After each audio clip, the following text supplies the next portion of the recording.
Now, face the mighty bison.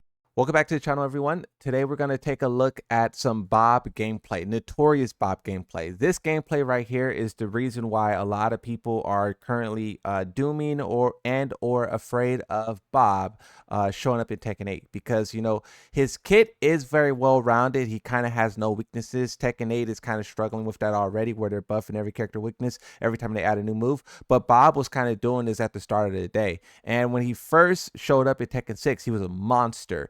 Tekken 6 is the game, and a lot of people are looking at Tekken 8 and how, of course, season 2 went, and they're looking at how Anna went. They're looking at how Tekken 7 went. They're just looking at how a lot of these things went, and they're afraid of Bob and Kunimitsu and Roger being monsters. The season 3 DLC, I will not lie, it has the potential to be madness, but at the same time, the things that they showed us with Tekken 8 Season 2 following Anna, right? Anna's horrible. But Fakaram, Armor King, and Mami Zo, those three characters, in my opinion, are great. I love playing them. Even though I didn't play Armor King and Fakaram that much, because I kept switching characters basically, but that's a different point. But all of those characters are fun to play. They're fun to fight against. They have their identities. They have their strengths. They have their weaknesses. So if you ask me, I think the DLC is moving in a proper direction. So anyone who's like really like dooming season 3, I feel like we should have seen enough evidence to not do that.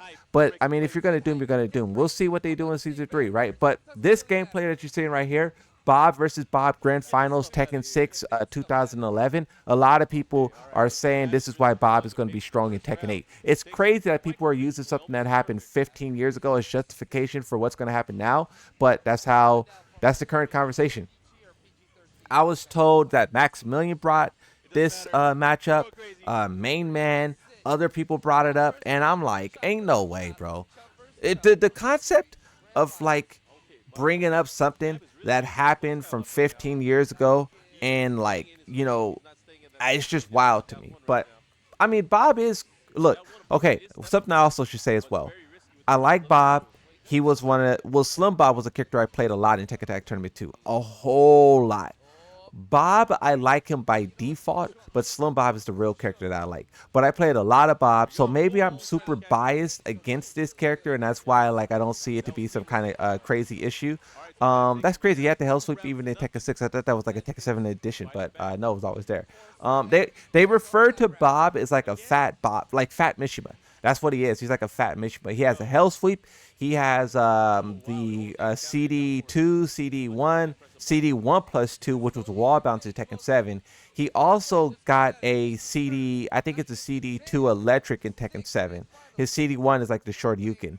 But he's like a Mishima. But he also has like some interesting mechanics with him, with the roll backwards, the roll forwards, some of his strings, his unblockable. He's an interesting character for many different reasons, but when you talk about the competitive side or just the more like balanced side, people just look at his gameplay, right?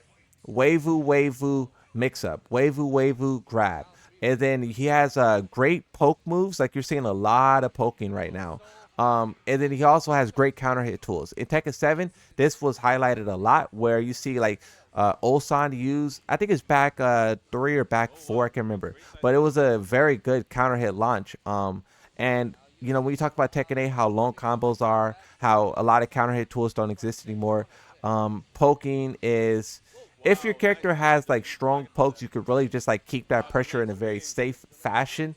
But I mean, like, I see the potential for these characters to destroy. I understand why people bring up this match. I understand why people bring up other examples, like with Kunimitsu, Cream Backdash, Infinite Stage, Arsenal and Mirror match. I understand, but my point is that season 2 corrected the DLC problem, right? And then I also feel like for the Bob example, this match is so old.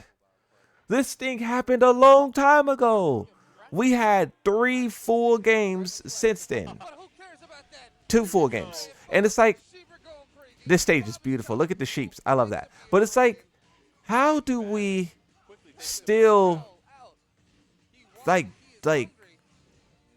I don't know. I don't understand it.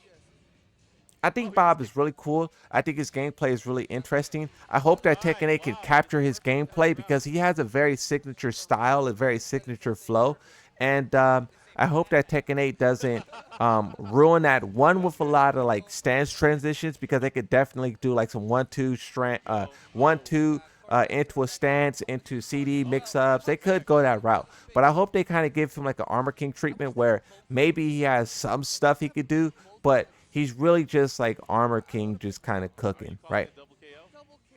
If they don't alter him too much, and if they don't give him some crazy install, he could be very like good in terms of like a good character. But if the developers try to get pay to win with it, I mean, it's going to go down the way it's going to go down, right?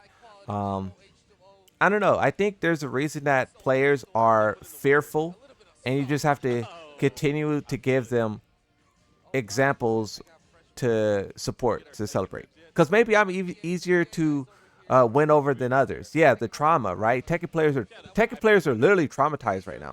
Like Tekken players are literally like, you know, and I understand that.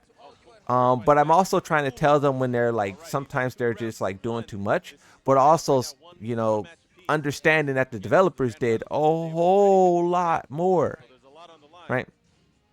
But I mean, this Bob gameplay we're looking at is like Tekken, right? You see, like movement, you see poking, you see wave dashing. Um, he looks really cool. I love it.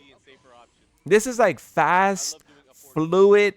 It's not like this is the thing. How did Tekken go from this, where the characters are pressing buttons, getting in the face, to Tekken 7, where was it cream backdash, cream backdash, cream backdash? Some people would argue the magic for counter hits, the buffing of counter hits, combo damage going insane. But I mean, when you look at this gameplay here, even though it's two Bobs and everyone hated Bob in Tekken 6, the gameplay isn't like too boring per se. I mean, maybe if we were to go back to the year of 2011 where everyone was playing Bob, maybe you would be sick like to your stomach of it. But just looking at this match, seeing the no mix up hell sweep and stuff like that.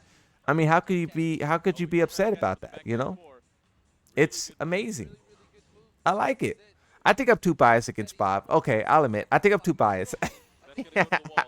But I'm not gonna doom him though. His outfit is fire. The gameplay is fire. I think he's amazing. These guys really are just poking.